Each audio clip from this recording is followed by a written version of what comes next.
Well, the answer is they cook.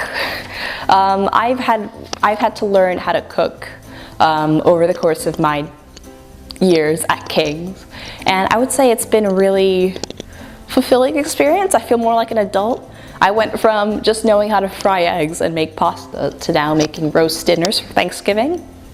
But there's also a lot of options in terms of, buying food.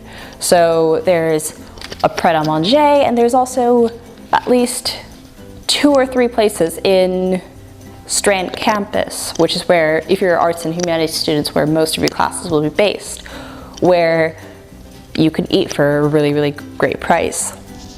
And I believe there are certain places like where if you get like a NUS card or a student card, you could show that and you could get certain discounts at restaurants. So even though living in London can be a bit expensive sometimes, there are certainly ways that you could save when it comes to food. Well, the great part of London is that there's so much to do. So you could, say, go to a bar, you could go to a restaurant. There are plenty of shows and performances that offer discounted prices for students. But in terms of what most King's students usually do, on Wednesdays there's a club called Walkabout that's not too far from King's that has student nights, so a lot of people go there. There's a student union bar called Waterfront, so a lot of people go there after their classes, get a meal, enjoy a pint. And I believe there's pub quizzes every Thursday at Waterfront. And yeah, or you could also join a society, and after classes you could go to, say, practice for the rugby team or go rehearse for a play.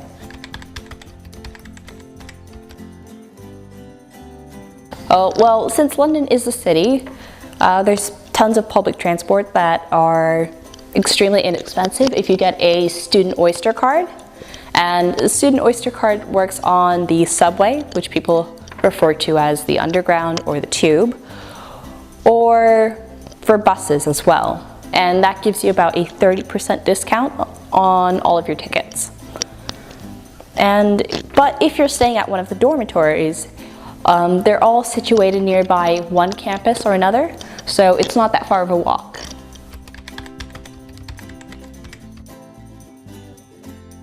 There are plenty of dorms that are near enough Strand campus, which is where most arts and humanities students will be based.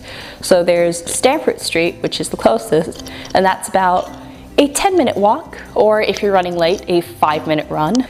And there's this one place I live right now, which is a private student accommodation that's only a 20-minute walk from King's. And honestly, if you're not really used to it, you eventually do get used to it. And it's nice to walk around London and just sort of take in the sights right before you go to class.